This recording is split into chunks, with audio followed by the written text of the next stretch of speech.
Well, you can tell by just walking into the grocery store. There they are, the pumpkins and the Halloween candy, man. We're not even into October, and they're already trying to rot your teeth out, man.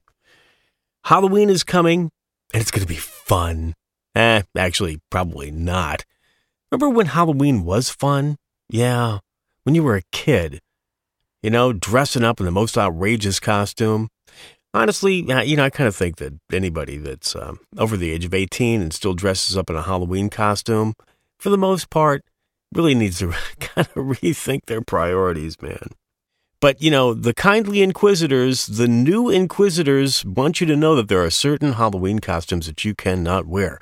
They are going to be, and oh God, here comes that word again, offensive. I like to dress in women's clothing. Panties, sweaters, pumps. It's just something I do. Now, you may remember a lot of this Halloween stuff, this thing about the Halloween costumes being offensive to some people started before that. But a few years back, there was the Yale professors, Nicholas and Erica Christakis. I think it's Christakis. Well, anyways, she had put out they're both faculty there. She had put out an email saying, you know what? Don't be so insensitive about people with Halloween costumes. Halloween's just a fun thing. And just let people wear whatever they want. It's all in fun. And of course, there was a minority of the kindly inquisitors that just absolutely went nuts and went off on her and called for her to be fired, and later called for her husband to be fired as well, because he had the audacity to go out to the quad and try to talk to them in a kind manner and to discuss with them why he thought that, the freedom to wear whatever freaking Halloween costume you want isn't really something that's offending their rights. And even if it does, you don't have the right not to be offended. And of course, they went absolutely nuts. Well, you can kind of hear it for yourself. No, I don't agree with that. Then why the fuck did you accept the position? Because Who the fuck hired you? I have a different You vision should than you. step down. If that is what you think about being unsensitive, you should step down. It is not about creating an intellectual space. It is not. Do you understand that? It's about creating a home here. You are not doing that. Well, at least cooler heads prevailed. I mean, you can see that she has, a lot of logic in her argument there. She could definitely argue. There's no arguing with that. And, what ended up happening is both of these professors, the male and the female counterparts of the professors there, ended up quitting. They ended up leaving. They didn't get fired. They split. They said, man, I don't know what they said, but the way I would have felt was, I don't want anything to do with this organization. I don't want anything to do with this school. Man, I tell you what, if I was, going to college today, I wouldn't even bother going to college, because you're not even getting an education in college, man. You're just getting indoctrinated into the kindly inquisitors that, basically dominate the college campuses these days. I mean, the girl says, basically she's saying, I'm not here to learn. This is not a learning institution. This is a place that's my home. It's a safe space for me. Honey, there are no safe spaces for you. This is a myth. Life is tough. Life is cruel. Bad things happen. You need to get a grip.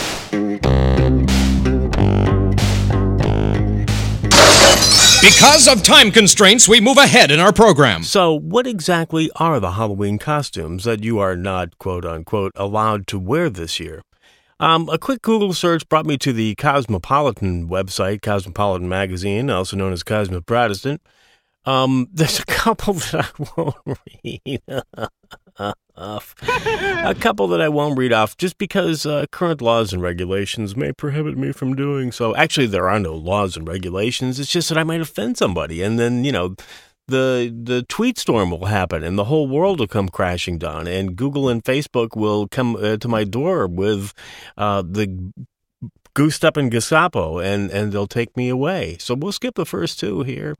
The Indian chief costume. Can't wear that one. No. Yep, can't do it. They say it's unclear why this outfit appropriates Native American culture would still be available for sale nowadays. That drives you crazy, this appropriation of culture thing. That's what we do. We appropriate cultures. Mm-hmm. That's called trade. That's called the exchange of ideas. Take for example the lowly chili pepper, a native plant of the Americas, right? Now, Did anybody blame the Indians in India for appropriating the chili pepper to make their curry? No. Take, for example, the lowly potato, also a native plant from America. Did anyone accuse the Irish of culturally appropriating the potato? No. What is it? Did you see the thing about Jamie Oliver, who's like a celebrity chef in England, who was accused of culturally appropriating Jamaican culture with, he putting out a punchy jerk rice. Hey, there's no such thing as jerk rice anyways. But, it's like jerk chicken or jerk pork, right? But jerk rice, I don't know, never heard of that. Anyways, they gave the guy a hard time because he was culturally appropriating a recipe from Jamaica. So it does involve vegetables. And usually the people that are, getting pissed off about cultural appropriations, basically they are vegetables. There was a video I saw not too long ago of an African-American girl that was given this was, of course, at a college, right? That's where they do it. Was giving the kid at the college a hard time, the white kid that had dreadlocks, of culturally appropriating African culture. I just did a quick Google search on that and went to Wikipedia on the concept of, who first had dreadlocks. Where did they first come from? Actually, it turns out that the African cultures were one of the last to have dreadlocks. I mean, you had the Scots and the Irish with their woad on their face, and they had dreadlocks. The Greeks, look at the statues of the Greeks, those Greek god Adonis types with dreadlocks. But even beyond the fact that cultural appropriation is just plain silly, accusing somebody of cultural appropriation, this is what we do.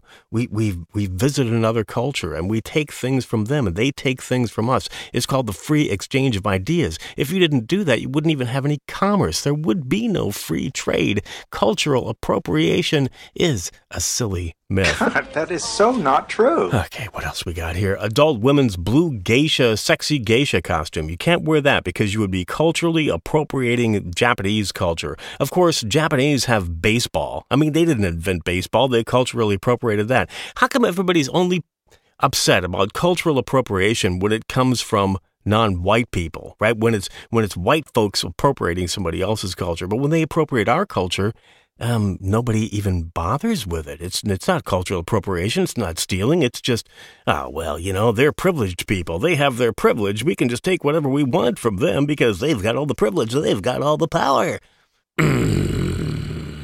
Voodoo doll princess costume. She's kind of sexy. The Native American seductress.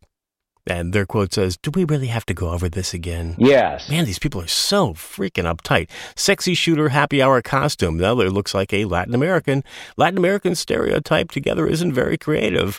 I mean, the bottom line is wear whatever you want for Halloween. And if somebody doesn't like it, just don't pay any attention to them. And if you're really that upset about what somebody's wearing for Halloween, then just, get a bag and put it over your head. And you can go as the unknown idiot. I'm the happiest guy. He's the luckiest guy. 'Cause I just bought a new Ford.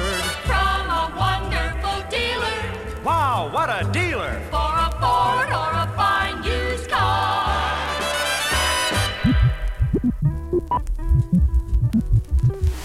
$50 a month. Only $6.90. $15,000 in cash, and I'll take the 10th caller right. Up your hand, grab that funk, up your. Grab that funk, up your. White boy. All the songs ever sung by Elvis are For the Farrah Fawcett Feel-Alike contest. We'll take another look at the time and a whole new and exciting weather forecast coming up.